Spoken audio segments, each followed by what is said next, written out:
It is Africa's most populous city and the commercial capital of the continent's biggest oil producer. An estimated 24 million live and work in Lagos, and more are still coming in. It was here that Nigeria's first case of COVID-19 was discovered back in February 2020. The virus has now spread to every part of the country. Nigeria now has over 120,000 COVID-19 cases, but Lagos is still the epicenter of the pandemic, accounting for over 30% cases, and the numbers are still going up. Somewhere here in the heart of the city sits the Infectious Disease Hospital. It is the command and control center of the fight against the virus in the state. Lagos is not new to handling disease outbreaks. Ebola was successfully contained here in 2014, earning the city and Nigeria a global applause. But COVID-19 is proving to be a difficult battle. Health officials in the city are doing all they can to win the war. We're given a guided access to tour the facility that is gradually growing from a mere infectious disease hospital to a world-class institute of biosecurity, one that is dealing with pathogens of high consequence. Pathogens that we would be dealing with in a place like this are what we classify as category A.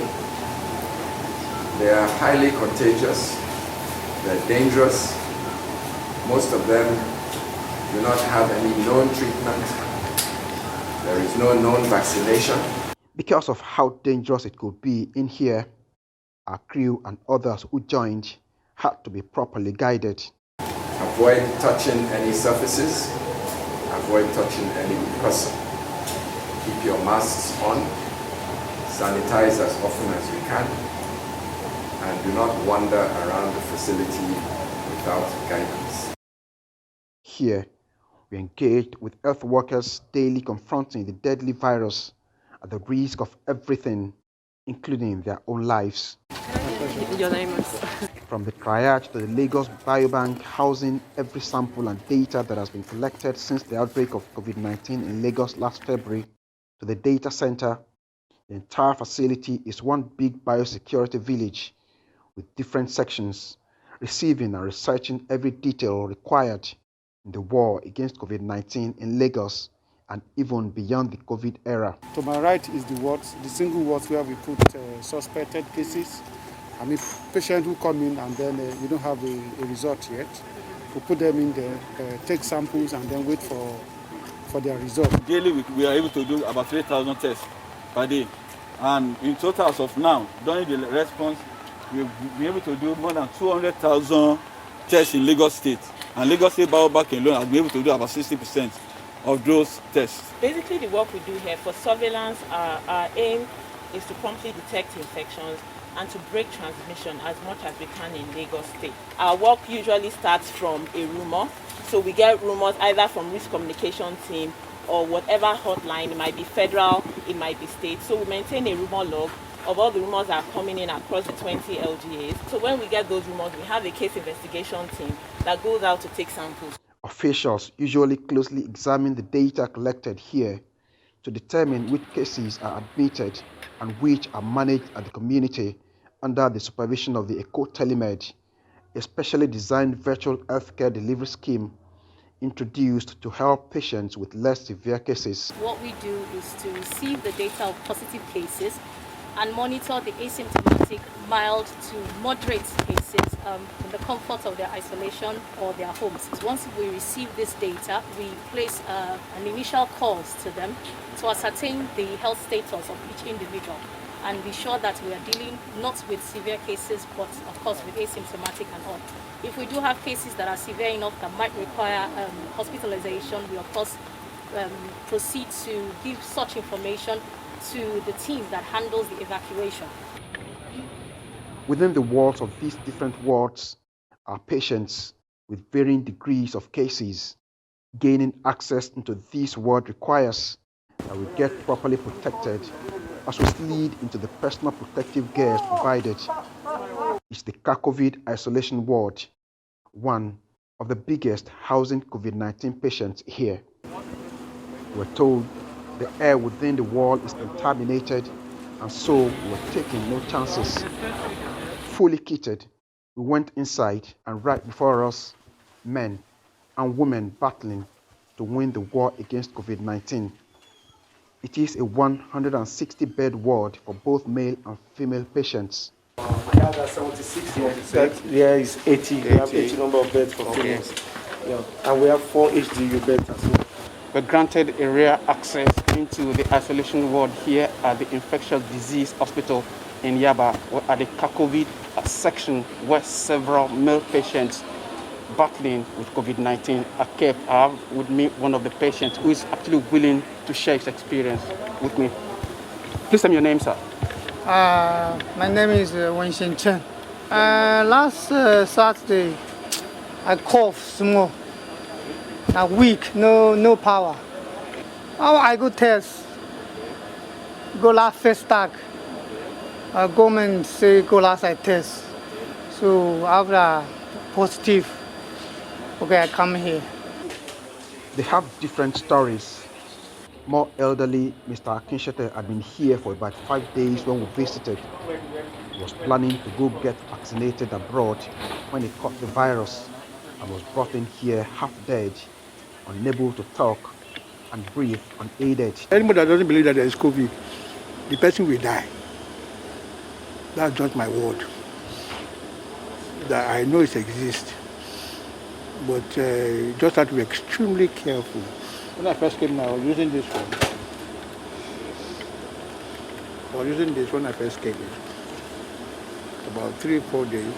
Then before I now change to this one, so my oxygen level is getting better. Dafe, a much younger patient, had also spent days here. It had not been a pleasant experience for him, he told us, as he had to be aided to breathe on his first day before his condition improved.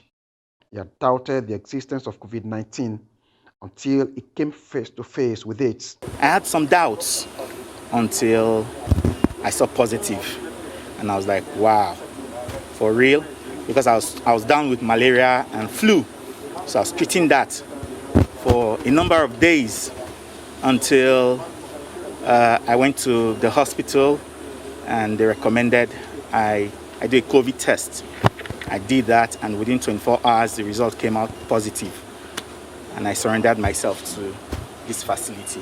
His case and several others may be the reason why the Lagos governor recently said every symptom of malaria be treated as COVID-19 until proper tests are carried out to prove otherwise. So people are treated for malaria for a long time before they start desaturating, and then they come to the hospital, and then of course they come with very, very poor SpO2. That is oxygen saturation, and there's little or nothing that you can do with that. The last 2 weeks has been very, very intense here. Figure to it. Figure to number of people that have died. The people keep rising and changing. I think we've had more than 50 deaths here, around 50. COVID-19 has ravaged Lagos like no other state in Nigeria, and the intensity with which the virus has hit, especially since the second wave began in the twilight of last year, has been very high. More patients are coming down with respiratory failures. Half of the patients we met in the male ward were on oxygen supply. We have 31 patients on admission here. 31. And over half of them are on oxygen. I've counted 18 people are on oxygen here right now, but there are 31 patients here. People present with difficulty in breathing. So when you check their oxygen saturation level, you discover it's low, and we have guidelines. So when it reaches a certain level, you know this person needs to be on oxygen. And most of them complain of difficulty in breathing. The gaps for here, so you need to put them on oxygen to survive. The demand for oxygen at the hospital has grown exponentially. From 70 large cylinders initially, the hospital now requires about 300 to 500 oxygen cylinders daily to keep patients alive. The situation is putting more pressure on the ICU facilities. It's a surge. It comes like a wave. I remember a particular day we admitted, you won't believe it, 38 patients, 38 on a single night, just overnight. Yeah, that's about 38 patients. So that's how bad it could be. The health workers here have been working way beyond their schedules. Some have not seen their families in days and even weeks. It is a daily reality that they face in the battle against COVID. It's a bit challenging because some of us have to stay extra hours. You work way beyond your normal schedule. And when the patients come, you work extra hard. And some of us here, we don't even sleep at night because we have calls and we have to go and attend to. So it's really challenging for the health workers. Despite the reality here, a good number of people on the street of Lagos is still not convinced about the existence of the virus. These skeptics don't observe COVID safety protocols. The reality of poverty and hunger hits harder for majority of them than COVID-19. Kò sí kòró kankan because ebi pa wa Nàìjíríà gan nípa ó ṣe kòró wọ́n kàn fi wá méèkì owó káàkiri ni kò sí kòró kankan torí ládùúgbò mi táwọn àgbẹ̀ gbogbo àjáyàwó tí ìrẹ́lì kankan tí kòró mú. I don't like when this will make me hit my face and I'll be having heat rash on my face. That is why COVID is nothing to me. COVID is malaria. It cannot kill anybody again. It's a malaria fever. The authorities know there is much more to do and are not throwing up their arms in helplessness. When you are dealing with somebody who does not believe that this illness is, it's very difficult for you to begin to fight it. But I'm happy to announce to you that going by the instruction of the governor, we stepped up advocacy, we increased awareness, we increased public enlightenment, and more people now know that COVID-19 is here with us, and that it's not something that we go in a flash. They know also that for the rising curve of the disease to be flattened quickly enough, more skeptics like these need to be won over. Tokunbo Oyetunji, Arise News, Lagos.